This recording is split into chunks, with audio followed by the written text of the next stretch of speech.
Hello everybody and welcome to 7th grade math. My name is Mr. Randall. This is my 27th year teaching at Arcade Middle School and your kids are in very good hands. So my goal is for this year is when they leave class in June, they will have better math skills than when they got to me. Whether math's their favorite subject or math is their least favorite subject, I believe all kids can learn. And they all have the ability to learn at the highest levels. So my goal is to try to make math as easy for them as I can possibly get. So I'm going to kind of give you a little tour of things. Bear with me because I am horrible at making videos and I will be doing my best. Okay, let's go to class. I am in room 15. When kids come into class, the first thing I tell them to pay attention to is the TV screen. The screen tells them what to do. So for example, today, they needed to fill out their planner. They were going to get a warm-up problem over by the door. And within 5 minutes after the bell, they were hopefully ready to get to work. When students fill out their planner, this is located on the board. Every day I write down what the students are working on.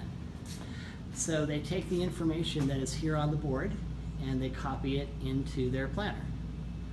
So this is in the same spot every day.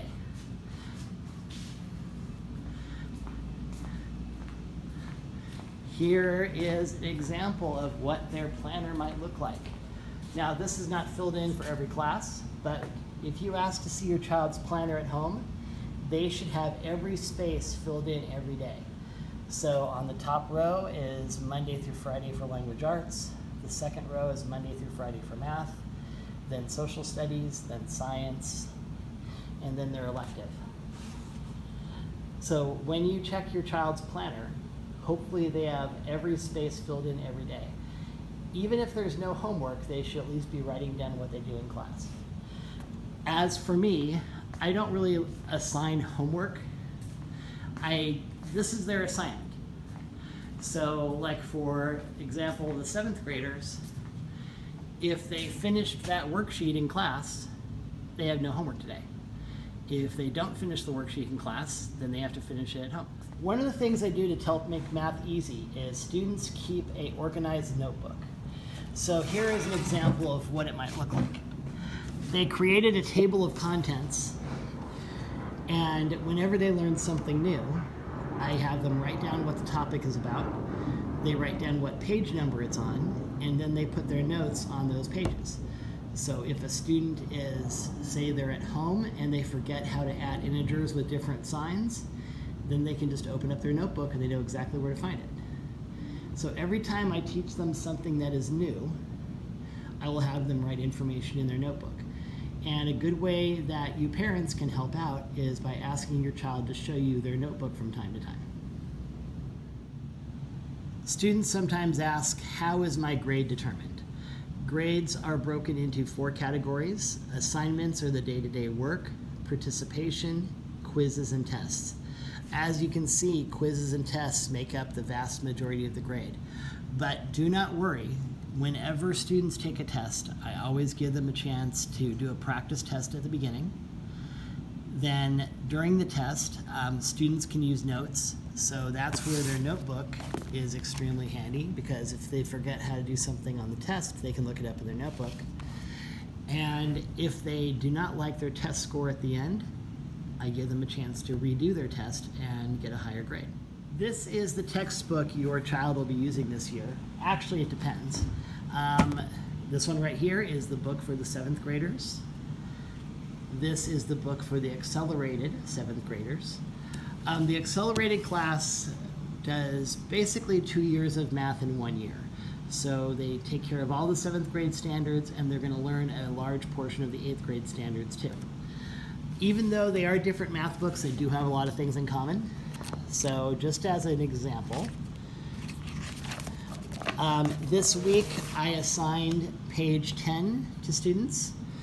So what they could do is they do the problems that are on page 10, and then when it's time to turn in the assignment, they can just tear the assignment out of the book and write their name on it and turn it in. So it's okay to write in the books. To make backpacks lighter, I have a lot of students like to keep their math book here in class. So what they do is they tear the pages out that they need, and they can leave the rest of the book behind. So that way they don't have to carry as much heavy stuff around when they are walking or riding their bikes home or whatever, however they get home. A lighter backpack is typically a lot nicer to work with. The best way to get a hold of me is through email. jerandall@sanjuan.edu. If you send me an email message, I will usually get back to you within one school day. If you send me a message on a Thursday, I'll probably reply by Friday. If you send a message on Friday, you'll hear from me most likely on Monday. If I don't get back to you within 24 hours, give me another day just in case something got really busy. If you haven't heard from me within 2 days, send me another message. Maybe your message got stuck in spam folder, or maybe just I deleted it by mistake.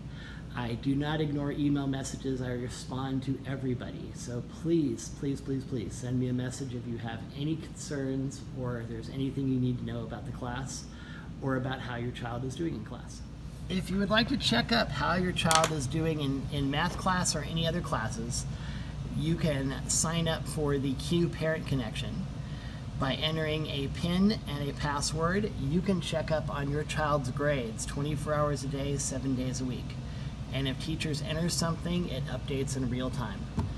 If you do not have a PIN and a password for the Parent Connection, call the arcade office and they will help you get it set up. Because usually the more parents are involved and they know what's going on, the easier it is to communicate with their kids. So if you're not signed up for the Parent Connection, give the office a call and they will help you. Okay, a little bit of information about me. I've been teaching here for 27 years. I originally grew up in San Diego. I moved to Sacramento when I started going to UC Davis in 1996. And except for a couple other times that I left town, I have been in the Sacramento region ever since. I am married. I have a 21-year-old daughter and a 25-year-old son. My daughter is currently going to San Diego State University. My son is a former arcade student himself and also went to El Camino High School. Okay, so that's all the information I have for you folks. If I did not give you something you need, please feel free to send me a message. I will be happy to get back in touch with you.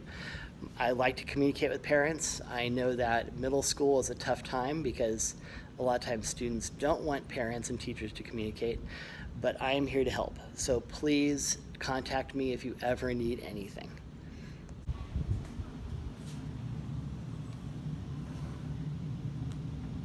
30-second dance party.